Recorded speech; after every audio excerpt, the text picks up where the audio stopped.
La correspondante que vous essayez de joindre n'est pas disponible.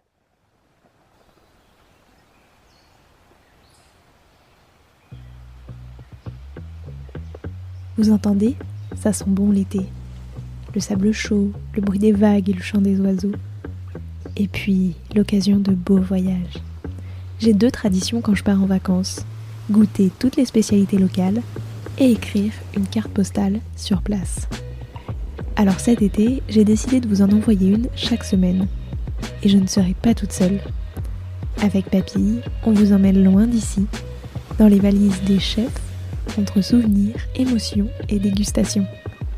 Installez-vous, c'est l'heure du voyage. À écouter les pieds dans l'eau, en bronzant sur une plage ou le nez dans une boîte de gâteaux.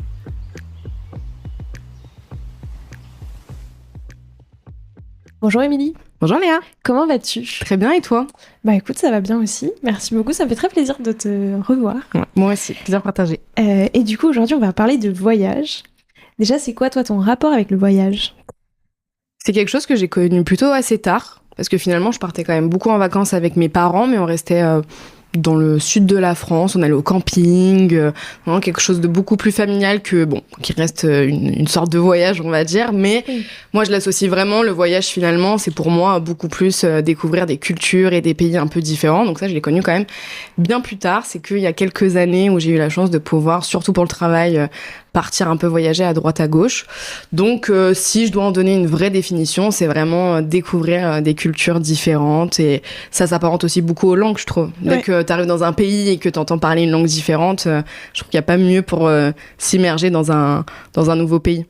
Je suis d'accord, je trouve que t'as quand même une dimension. Enfin, c'est très très chouette de passer des vacances en France et d'aller découvrir des autres régions. Mais t'as plus un côté, effectivement, tu vas découvrir 100% la culture et tout et se dire, ok, comment ça fonctionne, devoir se débrouiller dans une autre langue et tout, ça ajoute un petit plus, ouais. Oui, et puis moi perso, quand je sais que je pars dans le sud de la France, j'attends pas mes vacances de la même Ouais. manière que quand je sais que je vais partir juste prendre l'avion. Ouais. L'avion, rien que ça, c'est déjà un voyage. C'est tout un périple, souvent, surtout en France maintenant. Donc, c'est vrai, rien que ça, c'est déjà à la base une excitation qui est vraiment différente que prendre sa voiture pour faire quelques heures de route Ouais. et voir des paysages, même si on a déjà d'énormes Ouais, paysages déjà, en on a une France. grosse diversité, mais Ouais, on a beaucoup, beaucoup de chance. Mais c'est vrai que l'étranger et, comme tu disais, devoir se débrouiller dans une nouvelle langue, rien que ça, c'est vrai que c'est très, très dépaysant et c'est plutôt génial. Donc, c'était quoi, toi, le premier voyage qui t'a marqué? Donc comme je te disais, c'est assez récent et pour le coup c'était Hong Kong parce que avec le chef David Toutain, on est parti du coup pour son restaurant à Feuilles et c'est vrai que ça m'a marqué parce que l'humidité déjà. On arrive, c'est vrai que c'est un choc très culturel et ça l'est autant bah voilà pour la météo, l'humidité et au-delà de ça, c'est toute une manière je trouve de fonctionner qui est vraiment différente. Bah de toute manière, c'est pas du tout à l'occidental et donc c'est vrai que ça m'a vraiment j'allais dire chamboulé, mais dans le bon sens, parce que c'est vrai que moi, j'ai perdu tous mes repères. Parce que l'anglais, chez eux, c'est pas forcément aussi le truc très, très évident. Que nous, bah, on parle anglais comme des Français, on va dire. Donc, rien que ça, déjà, c'était une vraie étape. Et ça montre vraiment, finalement, le choc un petit peu culturel. Et au-delà de ça, c'est toute la partie aussi culinaire qui est assez impressionnante. Moi, je m'étais jamais retrouvée au petit-déj à manger des pâtes de poulet. Ah ouais. Je n'ai pas mangé, d'ailleurs. Mais après, c'était assez fou à voir. Hein. Franchement, c'est vrai que tout ce qui... Bon, ça tombe bien, ça va très bien avec mon métier. Hein, mais c'est vrai que toute la partie culinaire, moi, m'a absolument impressionnée. Parce que c'est des fruits absolument différents des nôtres. Parlons du durian, par exemple. Tu T'en as connais? goûté? Alors, j'avais déjà goûté en France et je ne regoûterai plus jamais le durian. Ok. J'étais traumatisée du durian. Mais c'est vrai que c'est quelque chose là-bas de très, très commun. Il ne l'est pas du tout chez nous. Et merci à Aurore qui m'avait fait goûter le durian et à Jus Chamallow qui avait fait un flan au durian. Et c'est vrai que quand t'arrives et que finalement t'as pas des fruits comme chez nous et que tu te retrouves avec du durian sur toutes les étals du marché, tu te dis waouh, ok, là je suis vraiment très très loin de l'Europe et de la France. Et puis après c'est tout le processus, tu sais, même les petits déjeuners. c'est pas des petits déj de chez nous, tu vois. Enfin, t'as pas de céréales. Enfin, tu te retrouves vraiment. Ah ouais. Non, mais après, c'est super chouette à faire. C'est super à voir, tu vois. Mais c'est vrai que quand tu te retrouves au milieu de 50, 60, 70 locales à manger des pâtes de poulet ou du porc à la vapeur à 7h du mat avant d'aller bosser, bah moi je suis très curieuse, mais j'avoue que là c'était un peu too much. Donc pour te dire la vérité, j'ai fini au Starbucks pour manger un yaourt avec du muesli et un café, parce que tu sais là-bas c'est aussi l'Asie de toute manière c'est très connu pour le thé. Ouais. Le thé c'est beaucoup les grosses cérémonies du thé, donc ça aussi c'est vrai que c'est super à voir. Ouais. Toutes les cérémonies du thé, tu sais, ils boivent pas le premier thé, ils le versent, ils mettent 2-3 fois de l'eau dessus pour le verser et récupérer vraiment que le meilleur du thé. Donc ça, c'est plutôt super chouette.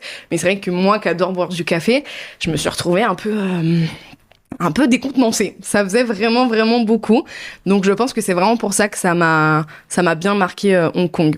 Et tu te souviens de la première chose que t'as ressentie quand t'es arrivée à Hong Kong ? Franchement, quand tu découvres, tu vois, l'humidité. Ouais. Moi, ça m'a... En plus, c'était très tôt. On était arrivés, il y avait 14 heures de voyage. On sort de l'avion et après, en fait, c'était 7 ou 8 heures du matin. Donc, pour chez nous, c'est des températures assez normales. Et puis là, on arrive et il fait je ne sais combien de degrés et une humidité, mais presque à 100%, quoi. Et c'est vrai que ça... moi, ça m'était jamais arrivé d'aller dans un pays avec autant d'humidité. Et comme je te disais, j'en avais du mal à respirer les premiers jours parce que tu marches et c'est vrai que t'es vraiment hyper pris. Donc c'est vrai que ça, moi, ça m'a vraiment marqué. Et après, quand j'ai vu la ville, je me suis dit c'est fou que ça soit des pays aussi avancés sur la technologie et que pourtant on soit encore très très loin de l'Occident sur leur manière de vivre. Tu sais, c'est encore des tout petits magasins avec des papiers mamie, c'est que des poissons séchés. Enfin, tu sais, ça fait très, très à l'ancienne. Nous, on n'a plus du tout ça en France, même dans des régions très reculées. C'est pas forcément ce que tu vas retrouver. Et là, finalement, tu rentres dans un magasin, t'as des sèches parapluies. Et la rue d'après, t'es dans un petit marché absolument local avec des rats qui passent sur les poissons. Et tu te dis, waouh, c'est deux mondes absolument différents. Et c'est vrai que ça, pareil, je m'étais dit... c'est fou encore qu'en 2024, on soit face à ça dans des pays d'Asie qui sont quand même des pays très très forts dans le monde entier. Et voyager pour le travail, j'imagine que c'est quand même un peu différent. Enfin, tu fais pas exactement les mêmes choses et tout. Mais déjà, est-ce que quand t'as commencé dans ce métier, quand t'es devenue pâtissière, tu t'es dit qu'un jour ça pourrait t'emmener à Hong Kong ou quoi que ce soit ? Pas du tout. Pas du tout. Et c'est vrai que c'est plutôt chouette. Et je trouve que c'est encore assez récent qu'on puisse voyager comme ça pour aller exporter un petit peu nos qualifications sur d'autres pays. Et je suis très contente de découvrir ça parce que finalement, je pense que le voyage reste aussi une de mes passions, au-delà de la pâtisserie et de la gastronomie. Donc, allier les deux, c'est vraiment génial. Et ça apporte, tu vois, tout l'aspect de aller dans une cuisine avec du personnel qui parle pas ta langue, qui n'ont pas l'habitude de bosser avec toi, qui bossent aussi de manière absolument différente. Ouais. Rien que ça, c'est un voyage. Ça, c'est vraiment aussi un truc pas facile pour nous, Français, d'arriver avec tout ce qu'on a appris, tout ce qu'on pense savoir et qu'on pense faire de la bonne manière et d'arriver dans un pays qui a des milliers de kilomètres où ils bossent de manière absolument différente. Et je trouve que c'est très chouette que maintenant, on puisse avoir accès à tout ça. Et t'étais restée combien de temps quand tu voyages comme ça pour le travail Une semaine. Ok. Donc c'est assez court, très intense. Mais ce qui est plutôt chouette, c'est que le chef nous laisse quand même la possibilité de quand même pas mal bouger et tu vois d'aller visiter. Oui, du coup tu fais pas que du travail quoi, genre Non, on fait les services du coup midi et soir comme chez nous, mais en fait eux mangent très tôt. Donc eux à 17h30 ils commencent à se mettre à table et grosso modo 21h30 tu commences à plier la cuisine et du coup nous on allait au resto après. Donc on a quand même eu le temps de pas mal visiter la nuit, enfin les soirées, la nuit, ou alors le matin le chef nous avait emmené effectivement faire des petits déj absolument rocambolesques. que je n'ai pas tenté, mais trop bien à voir. Donc ça reste quand même une grosse partie. Donc nous on y allait pendant nos vacances du coup, et du coup c'était quand même chouette. Enfin moi je le voyais pas du tout comme du travail. Effectivement on mettait des vestes de cuisine, on allait bosser quand même. Il y a quand même des responsabilités, beaucoup de choses à faire. Mais il y avait vraiment toute la partie où c'est quand même vraiment. Oui, tu découvres quand même une autre culture. Et tout. Oui, et honnêtement je serais jamais allée à Hong Kong si j'y étais pas allée pour le travail. C'était pas forcément l'endroit de prédilection où je me serais forcément payer des vacances, et c'est vrai que c'est plutôt chouette de pouvoir parce que tu dois aller travailler voir ce genre de pays. Donc ça c'est vraiment cool. Et donc de quel voyage est-ce que tu veux nous parler aujourd'hui? De beaucoup plus près de Naples, du coup en Italie. Donc ça c'est vraiment un voyage personnel pour le coup qui m'a marqué, et n'en déplaise à beaucoup de personnes qui n'aiment pas Naples. Donc moi ça m'a alors moi ça m'a vraiment marqué. J'ai fait pas mal de villes en Italie, et quand j'en discute avec des gens, on me dit souvent à Naples, c'est sale, les Napolitains ils sont pas forcément sympas. C'est pas forcément très très bien coté. Moi par chance, j'y suis allée avec un super bon pote à moi qui est restaurateur et qui est napolitain.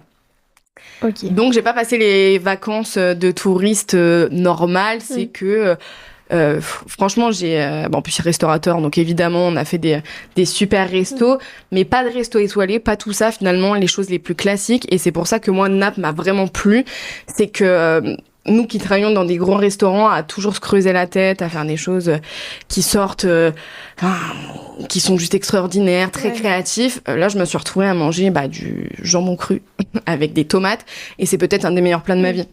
Parce que c'est tellement bien c'est même pas cuisiné. Les produits sont délicieux. Mais les produits sont juste fous. Et ça, c'est vrai que rien que pour ça, même un sandwich. Les sandwichs, mozza, tomates, jambon de Parme, c'était exceptionnel. Et c'est vrai que ça m'a fait du bien aussi pour la pâtissière que je suis, de me rendre compte que les choses très simples sont aussi les meilleures. Et je trouve qu'en France, alors sûrement peut-être aussi un peu dans le sud, tu vois, mais on est très dans l'extravagance. En tout cas, dans notre corps de métier, on cherche toujours le plus. Et là, retourner pendant une dizaine de jours au très, très, très, très simple, c'était trop bien. Tu vois, on s'arrêtait, ça m'a vraiment marqué. On était en bord de route pour aller à des mers, des petites criques au bord de la mer que aucun touriste ne connaît. Et on s'arrêtait sur la route pour cueillir des figues. Ouais. Et ça, trop bien. Enfin, juste ça, c'est pour moi, c'est merveilleux, quoi. Enfin, t'avais tout, des figues, des citrons, et c'est vraiment une vie très, très simple, et ça m'a fait du bien de voir cette vie très simple quand tu sors de Paris, où on vit pas du tout de la même façon. S'arrêter en bord de mer juste pour prendre une figue, une feuille de figuier, où t'avais, tu sais, des petits marchands qui sont tout seuls, hein. T'as des grandes routes pendant des kilomètres, et là, t'as un petit marchand avec ses citrons, mais c'est pas les citrons de chez nous. Citrons, ils font 6 fois les citrons jaunes qu'on a l'habitude d'acheter au supermarché. Et c'est vrai que c'est juste la vie à l'état pur, et la cuisine à l'état pur. Et j'ai adoré ça. Tu y es allée quand? C'était il y a 3 ans à peu près. Août d'il y a 3 ans. Donc il faisait très très très chaud aussi. Et est-ce que t'as bien mangé? Parce que je trouve que moi en Italie je suis pas allée dans beaucoup de villes, mais Rome, je trouve que c'est finalement assez décevant. Oui. En fait c'est tellement touristique, et je sais pas, tu vois, je pense que t'as des touristes qui viennent un peu de partout et tout. Donc, tous les restos ont l'air bien notés quand tu regardes les trucs, mais moi je trouve qu'à chaque fois, tu vois, c'était un peu décevant. Genre je me suis dit presque alors. Et au contraire, je trouve que les meilleures pizzas et tout, c'était plutôt, tu sais, les trucs où ils te vendent à la part, et tu manges dans la rue, quoi. Mais les restos en tant que tels, c'est pas là-bas que j'ai mangé les meilleures pâtes, quoi. Moi non plus. Rome, j'ai pas du tout kiffé la nourriture, et j'en garde pas un bon souvenir. Même les pizzas, ça m'avait marqué. Une pizza, la pâte elle était épaisse comme une feuille de papier. Après, ils font pas du tout. Après, c'est des pizzas romaines, quoi. Exactement. Donc pas du tout même ce que nous on va manger en France, qui sont beaucoup plus de la pizza napolitaine. Et c'est vrai que pas que j'appréhendais, mais c'est vrai que je m'étais dit bon, j'attends rien de spécifique pour la bouffe, et on verra bien ce qui se passe sur place. Et finalement, j'ai tout trop aimé. Mais les pizzas, pizza napolitaine évidemment, j'ai adoré les pizzas, et ils sont très marrants, tu sais, ils sont très chauvins de la margarita. Tu manges plus des margaritas que des pizzas avec une tonne de produits dessus. Tiramisu, évidemment. Mais tout, tu vois, c'est...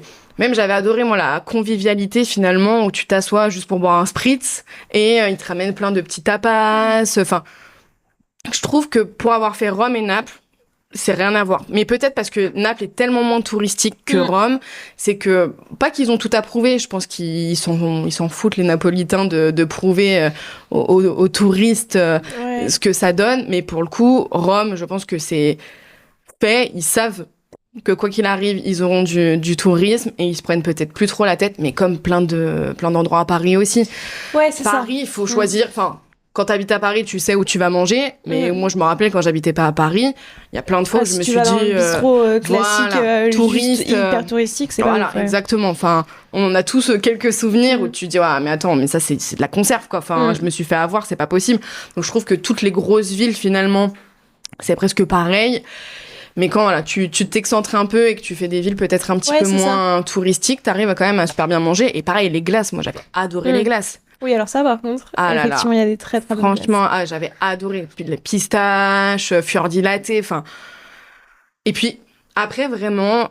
et c'est pour ça que moi, plein de personnes m'ont dit « J'aime pas Naples parce que les Napolitains sont pas sympas. » Et moi, au contraire, j'ai trouvé... et c'est pour ça aussi, peut-être, que j'ai été pas très objective sur ce que j'ai mangé ou quoi. J'ai adoré les gens. Ça à t'expliquer. Enfin, c'est un environnement absolument différent de chez nous. Truc bête, bon, tu m'en parlais du café tout à l'heure. Tous les matins, on allait boire un ristretto au bar. Ouais. Mais tout, c'est pas du tout un truc que chez nous, tu prends le temps de boire ton café qui est à maxi long. T'as un expresso et 4 tonnes d'eau dedans. Et là, je me disais, mais c'est dingue, on boit notre ristretto en l'espace de 4 secondes et on part. Et première fois, pareil, trop bizarre de boire un ristretto comme ça. Et finalement, tous les jours, on faisait un peu, tu sais, des bars différents tous les matins. Et on prenait 5 minutes pour boire notre ristretto. On mangeait un petit gâteau le matin et on parlait avec le monsieur du bar. Et c'était trop bien. C'était trop bien et ça m'a permis de beaucoup m'ouvrir aussi aux autres et notamment du coup aux Napolitains où du coup moi j'ai eu une super expérience avec eux pour le coup. Et tu peux aller manger un peu partout et ça sera, enfin c'est un peu n'importe où et ça sera bon quoi. Enfin, je veux dire, où est-ce que t'as des adresses en particulier où il y a... Mais c'est peut-être effectivement beaucoup moins touristique et t'as beaucoup moins de restos qui font très touristes et... Déjà, pour le coup, moi, j'ai pas vu non plus, tu sais, une tonne de restaurants. Ouais. Enfin, tu sais, c'est pas du tout comme chez nous où tu marches dans la rue, t'as 5 restos. Enfin, pas du tout. T'as des petites rues, forcément, tu sais, un petit peu plus touristiques. Mais sinon, c'est plein de petits restos. Bah, finalement, ça fait limite village. Ouais. En bord de mer. C'est cool, t'y passes. Je pense que la plupart des gens y passent parce qu'il y a la côte amalfitaine qui est pas très loin et que du coup ils font une journée ou deux à Naples. Mais c'est encore vraiment, ça me fait penser un peu, c'est Astérix et Obélix. Ils résistent un petit peu, tu vois. Ils se mélangent pas encore et c'est un petit village au milieu un peu de la foule, tu vois, de ce qu'est l'Italie et le tourisme en Italie. C'est énormissime maintenant aussi. C'est, je sais pas.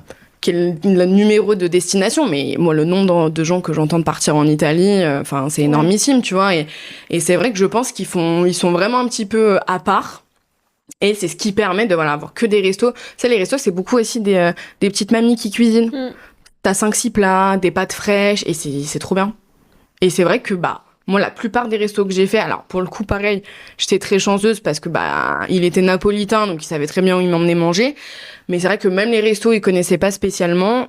Ça s'est toujours trop bien passé. On a toujours super bien mangé. Et que ça soit franchement entrée, plat ou dessert, c'était vraiment très très bien. Après les desserts, on a mangé que des glaces. Mis à part un tiramisu peut-être une fois, on a mangé vraiment beaucoup de glaces parce que c'est vrai que c'est les meilleures glaces de ma vie, c'était à Naples. Est-ce qu'il y a des choses qui t'ont surprise pendant ce voyage ? Pas spécialement, juste j'avais trouvé ça fou que ça soit un petit village comme ça, très atypique, et une tonne de bateaux de croisière. Ouais. Et c'est vrai que ça, je trouvais que ça perdait un peu de son charme parce que on sait aussi la pollution que ça amène. Enfin, c'est un sujet très très très très présent encore à ce jour. Hein. Donc c'est vrai que ça, je trouvais ça dingue. Ça rayait quelque chose un peu de la carte postale, tu vois, de voir ces gros bateaux de croisière au milieu.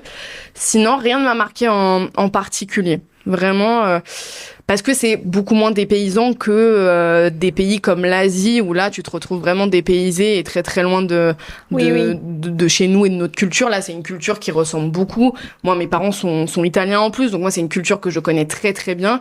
C'est sûrement aussi pour ça que c'est un voyage que j'ai adoré, c'est que ça m'a rappelé vraiment toute mon enfance et toute ma culture, et notamment vraiment ma mamie. Enfin, m'a beaucoup fait penser à elle aussi. Oui, c'est ce que j'allais dire. C'est pas tant que c'est une culture on la connaît, mais c'est surtout qu'effectivement, en vrai, le sud de la France, enfin le sud-est de la France notamment, est quand même très ancré. Ouais, c'est ça. Il y a beaucoup de choses qui se ressemblent et tout. Oui. Puis les pizzas ou ce genre de choses, on connaît quoi. C'est ça. Et puis on en mange des très bonnes aussi en France, hein, pour le coup, notamment à Paris. Hein, franchement, on mange des super pizzas.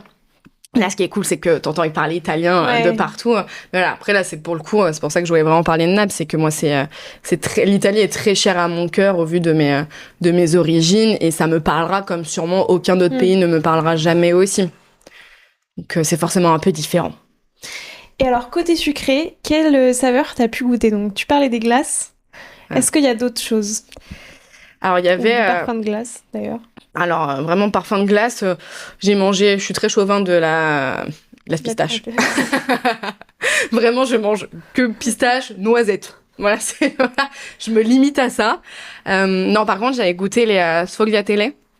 Je sais pas si ça te parle. Non. C'est en fait un petit cône, c'est fait avec de la pâte feuilletée ou de la pâte brisée. Donc c'est plein de petites couches en fait de pâte feuilletée ou brisée, et c'est garni de ricotta, et ça vient de Naples. Il y a pas un cœur avec un truc rouge un peu? Non. Attends, c'est pas les mêmes choses. Je confonds. Toi, tu confonds avec la brioche, avec les cornetto. Peut-être que ça s'appelle cornetto. Après, non, souvent, c'est Ah oui, je sais, tu parles des tubes. Oui. Ouais, les non, tubes, pas pareil. oui, c'est pareil, c'est ricotta. Mais c'est ricotta et fruits confits dedans, effectivement. Ouais, c'est ça. Mais c'est pas la même pâte. Non. Et en plus, ça, c'est une pâte frite, pour le coup, les cornetto. Et là, en fait, donc t'as ton petit cône, ça ressemble un peu à un coquillage. Et dedans, ils mettent... Enfin, souvent, c'est un ricotta un peu parfumé à la vanille. Ou sinon, tu peux avoir, en fait, avec des fruits confits dedans. Alors, moi, ce que j'ai beaucoup aimé là-dedans... Après, franchement, encore une fois, je suis pas très, très sucrée, donc c'est toujours très compliqué d'être objectif. Et... Bon, ça, c'est sûrement la différence. Moi, le salé, j'ai vraiment aimé en Italie. Le sucré, c'est autre chose. Enfin, la France, au restaurant La France, pour le sucré, t'as pas spécialement des pâtisseries comme chez nous. Et encore une fois, c'est très, très traditionnel aussi en Italie.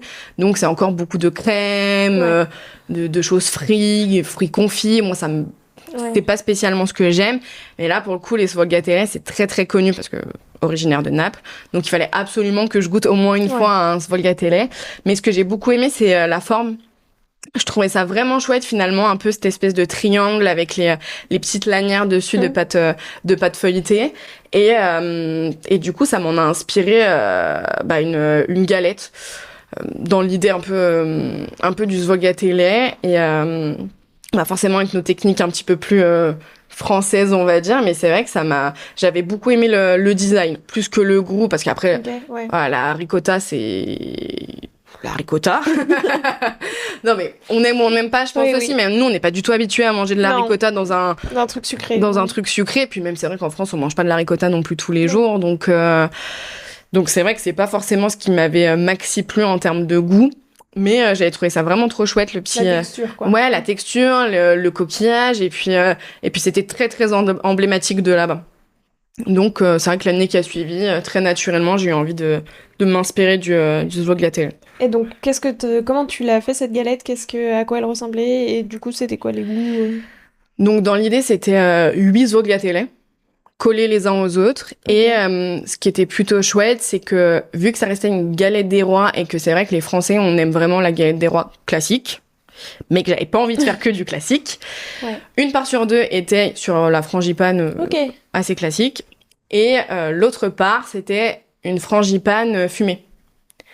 Donc, on faisait grosso modo le même appareil. On venait rajouter par contre du whisky tourbé dedans, et on venait faire fumer notre appareil avec du bois d'être et de la gousse de vanille.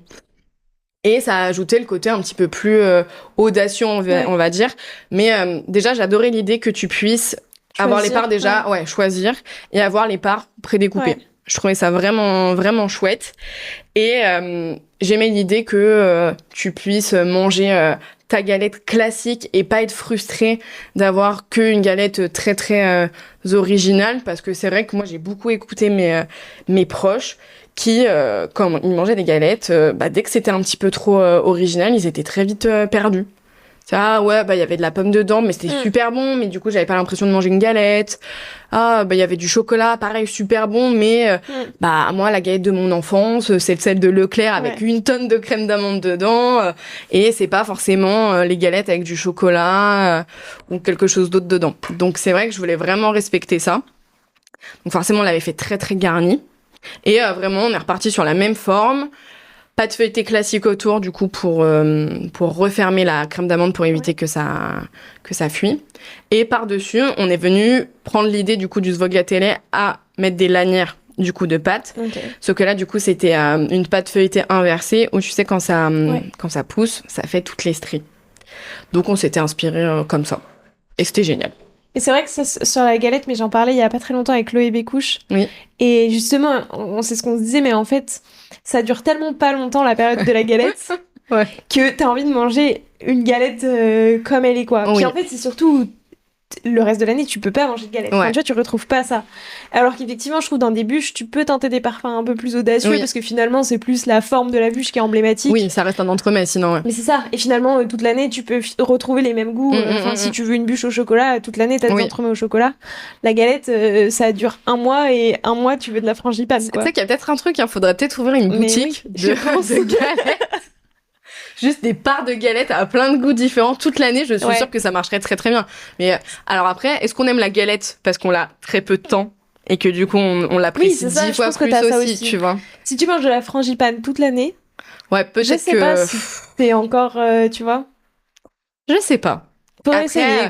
Oui, je suis sûre qu'il y a des vrais fans de galettes qui seront prêts à en manger toute l'année aussi. Mais c'est assez lourd, franchement. Oui. Ouais, puis en plus. On t'a pas envie. Voilà. Sous les 30 degrés, on n'a pas envie d'un petit morceau de galette. Et puis, tu sais, je pense qu'il y a aussi toute la tradition. La galette, c'est le réconfort d'après Noël. Les fêtes, elles sont finies, on passe à la nouvelle année, tout le monde va devoir retourner bosser. Et t'as encore ce truc de se dire, bon, on a fini Noël, on a fait le jour de l'an, mais on va se faire kiffer encore une petite semaine, 1 mois avec la galette. Et c'est vrai que ça, c'est plutôt vraiment cool. Puis t'as le truc de la fève. Ouais, et tu vois, mais si t'avais ça toute l'année, bon. Ouais. Après, si, en vrai, de temps en temps, tu pourrais faire ça, genre, t'as un repas de famille, tu te dis, bon, allez, j'amène une galette. Mais tu sais, peut-être que des super pâtissiers amateurs chez eux en font toute l'année, mais c'est vrai que... J'ai l'impression que dans la tête de tout le monde, tu dis, la galette, c'est janvier, genre, tu vas pas faire une galette au mois d'octobre, tu vois. C'est vrai, c'est marrant. Non, mais je te dis, je pense qu'il y a un vrai truc. Faut creuser. Il y a un truc à faire. Je vais me lancer. Vas-y. J'aurai un stand de galettes. Mais du coup, si on reprend cette galette-là, comment elle avait été reçue ? Est-ce que, du coup, enfin, je sais pas, tu vois, justement, que ce soit et sur la partie un peu fumée ou sur le visuel qui est... Super bien. En plus, c'était plutôt chouette parce que c'était juste après mon arrivée au Novotel. Je suis arrivée au Novotel fin novembre. Donc, tu vois, ça s'est très, très vite enchaîné. Et ça avait très, très bien marché. J'étais très contente, surtout que nous, on n'avait pas de tourrier avec nous.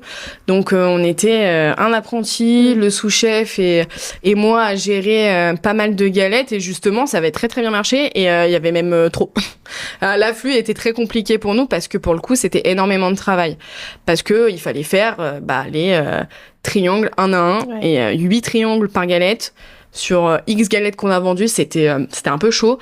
Donc, dans ces cas-là, heureusement que ça dure pas trop longtemps, parce que je sais pas sinon comment on aurait pu gérer, mais c'est vrai que ça a lancé aussi pour le coup un peu mon arrivée au Novotel, la galette. Donc, ça tombait à pic, et c'est peut-être pour ça aussi que j'en ai un très très bon souvenir.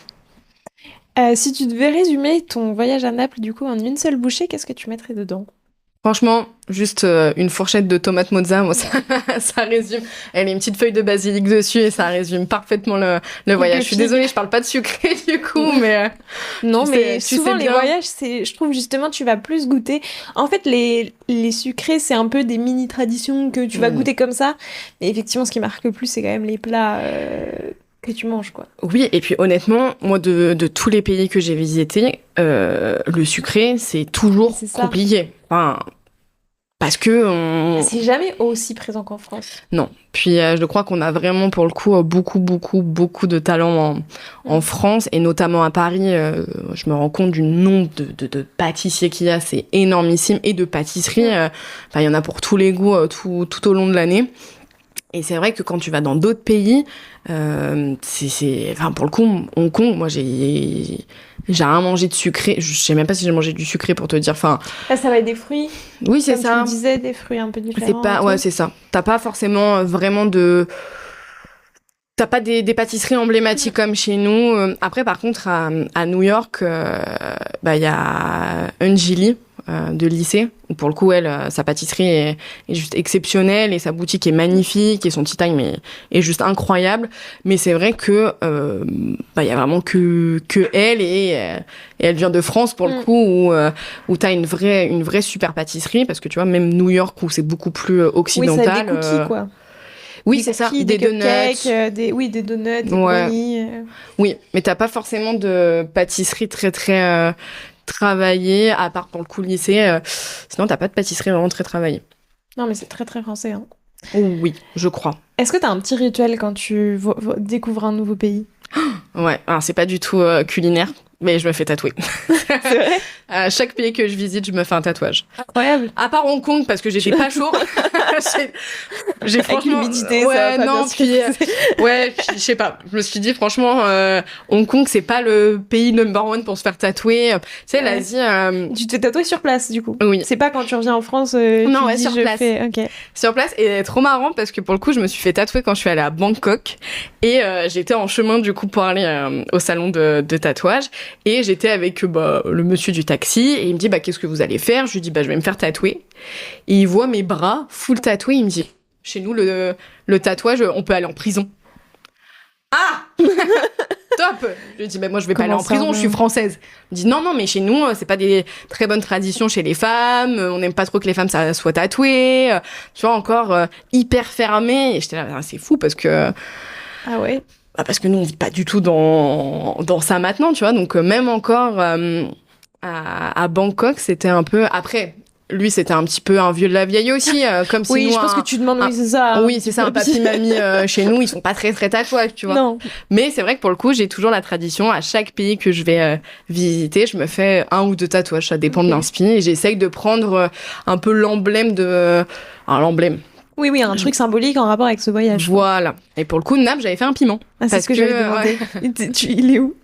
Au-dessus des côtes. Ah, okay. On le voit pas. Et parce que c'est leur emblème à Naples, c'est le piment. Donc ça, c'est plutôt chouette. Donc, j'aime bien ce rituel. C'est original, quand ça change c'est un budget. Mais c'est bien moins cher aussi dans la plupart des pays où je suis allée. On payait pas les prix de la France. Mais je trouve que c'est toujours des super histoires à raconter. Oui, puis du coup, tu gardes un souvenir. Enfin, pour le coup, tu gardes vraiment un souvenir de ce voyage, quoi. Oui. Et il y a très peu de pays où, pour le coup, je me suis pas fait tatouer. Mais même, tu sais, des petits voyages de quelques jours. Copenhague, je me suis fait un vélo. Tu vois, mais c'est ça, le vélo. Oui, le petit vélo. Il est trop mignon. Oui, effectivement, ouais. Du coup, ça va bien avec Copenhague. Oui, tu vois, c'est ça. Ouais. Et c'est quelque chose qui me tient vraiment à cœur et que j'espère continuer de faire jusqu'au jour où j'aurai plus de place. C'est quand le premier que t'as fait, c'était lié à quel voyage? Enfin, le premier en lien avec un voyage, du coup. Et je pense que c'était Naples, pour le coup. Tu vois, c'est pas très très vieux que j'ai commencé à le faire, mais c'est vrai que cette année-là, j'étais partie à Naples et juste après, j'étais partie à Copenhague. Donc j'avais un peu enchaîné les deux. Et le plus gros que j'ai fait, pour le coup, c'était à Bangkok, où là, j'avais fait une prière thaïlandaise. Je sais pas de quel côté il est. Ah oui, ok. Voilà. Donc là, j'avais vraiment envie de faire la prière thaïlandaise, tu sais, avec leur rituel, ou pendant qu'ils te tatouent, ils font... Ah ouais, okay. Ouais, en fait, ils récitent la prière pendant qu'ils te tatouent. Donc c'est tout un rite chez eux. Tu sais, c'est tout leur mantra. Un peu comme le dos d'Angelina Jolie. C'est tout ce qu'elle a dans son dos, là. Et c'est vrai qu'au début, je m'étais dit, peut-être que si je retourne à Bangkok, je continuerai à me faire un peu plus le dos. Si j'étais pas allée à Bangkok, je l'aurais sûrement jamais fait. Ouais. Comme le piment, comme le vélo, c'est des choses que tu fais pas spécialement quand enfin, c'était pas forcément ma première idée si j'allais pas dans ce pays-là, mais c'est vrai que c'est toujours des bons des bons souvenirs et ça reste toujours des très bonnes anecdotes parce qu'en plus, une fois sur deux, tu te fais pas comprendre. Oui, alors t'as quand même un peu envie de te faire comprendre dans ce genre de situation. Ce genre de moment que tu cherches celui qui est le plus anglophone de la bande pour qu'il t'explique parce que t'as peur avec quoi tu vas ressortir. Non, tu fais vraiment gaffe. C'est pour ça, pareil. Hong Kong, j'étais vraiment pas chaud parce que je me suis dit, franchement, l'anglais chez eux, c'est bof. Moi, l'anglais, je me débrouille, mais de toute manière, quand il faut parler tatouage et des termes vraiment techniques, c'est pas si évident. Mais là, à Bangkok, celui qui m'a tatoué, il ne parlait pas un mot anglais. Le tatouage le plus long de ma vie, parce que on ne s'est pas dit un mot. Et j'attendais qu'il finisse de tatouer. C'est un grand tatouage, quand même.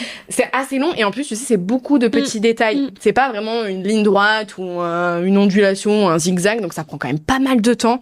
Et c'est vrai que je me disais, purée, mais de quoi je m'embarque, quoi. Enfin, Naples, très facile. Enfin, tu sais, un piment, c'est bateau. Le vélo, pareil. Oui, c'est ça, il est relativement...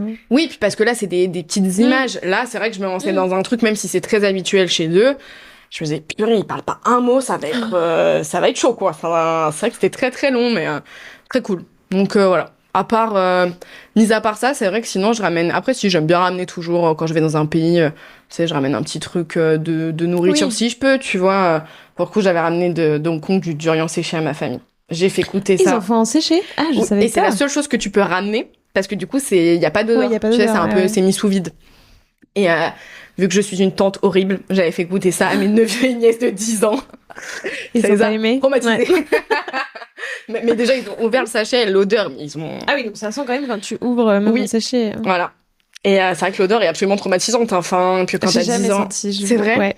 Je crois. J'en ai toujours beaucoup entendu parler, mais jamais... Je me demande si j'ai pas un sachet ici. Je te jure que quand on finit, je te fais sentir la durian.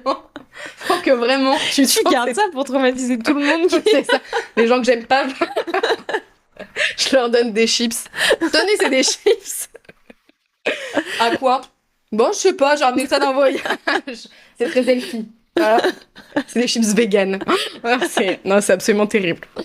Mais c'est à voir une fois... Enfin, franchement, ça a goûté une fois dans sa vie parce que c'est pas la première fois qu'on t'en parle, je pense non plus. Non, j'en ai beaucoup entendu parler, mais jamais goûté. Ah non, mais vraiment, pour le coup, la première fois que j'ai goûté, c'était chez Aurore et elle faisait...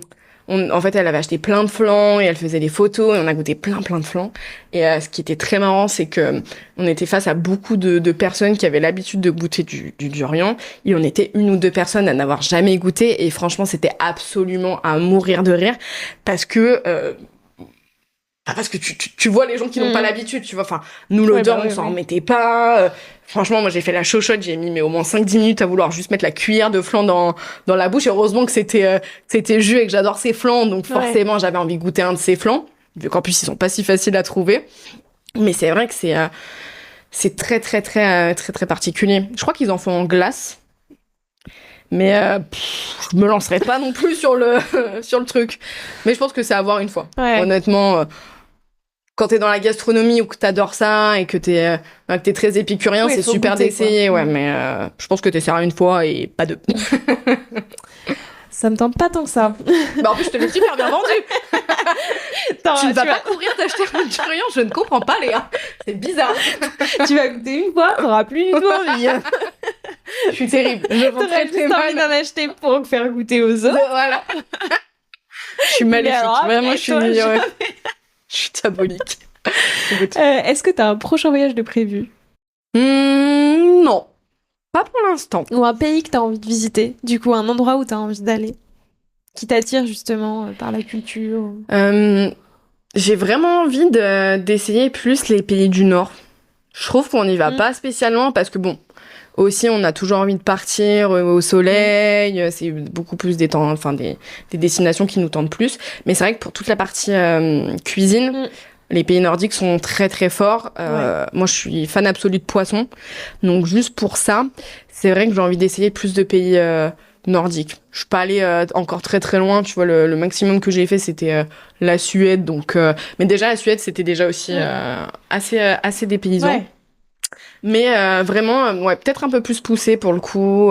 Même, c'est bête, mais l'Irlande, tu vois, je connais pas spécialement l'Irlande. J'aime beaucoup la plage, j'aime beaucoup la chaleur et tout ça, mais j'aime beaucoup aussi les villes. Pour le coup, les city trips, je trouve que culturellement, c'est presque plus intéressant que les plages paradisiaques où finalement tu y vas beaucoup plus pour décompresser. Les city trips, t'as quand même beaucoup de choses à voir, autant dans la culture même générale que dans la nourriture. Et c'est vrai que depuis le temps que là, on entend qu'ils sont très très forts sur la gastronomie, j'ai vraiment envie d'aller voir ça. Donc pas forcément un pays en particulier, mais c'est vrai que c'est une partie en tout cas du globe que j'ai envie de voir. Et après il y a toujours aussi pour le coup le Pérou central. J'ai vraiment envie d'aller voir central quoi. C'est un resto qui me tente absolument. Et pourquoi pas, tu vois, la Colombie, il y a le café. Finalement, il y a plein d'endroits, c'est toujours lié avec la nourriture, évidemment. Hein. Les paysages, t'en as des super de partout, ça c'est évident. Mais c'est vrai qu'il y a quand même des restos que j'espère faire au moins une fois dans ma vie et pouvoir voir ce que ça donne. Mais je vais privilégier pour le coup, je pense, les pays du Nord parce que ça nous coûte moins cher. Oui, et puis t'as des restaurants exceptionnels. Bah franchement, c'est bête, mais Noma, Géranium, l'Alchimiste, enfin c'est des trucs, pour moi, faut le faire au moins une fois, quoi. Enfin, et voilà, on en entend tellement parler, je suis trop curieuse de voir ce que ça donne. Et aussi, il y a quand même en France, en termes de cuisine, il y a encore plein de restaurants étoilés que j'ai envie de faire. En France, dans le sud, pour le coup, on bouge pas. À Paris, on a tellement de restaurants étoilés qu'on a tendance à beaucoup les faire sur Paris. On oublie que il y en a quand même dans la France entière. Mais c'est vrai que le sud, il y a beaucoup de chefs qui m'intéressent et j'en fais 2 cet été. C'est peut-être ça finalement, mais tu vas où ? Je vais chez Alexandre Mazia et la Villa Madi. Ok. Donc j'ai trop hâte. Et ça change vraiment, c'est pas la même cuisine que chez nous quoi. Enfin, on cuisine pas les mêmes produits.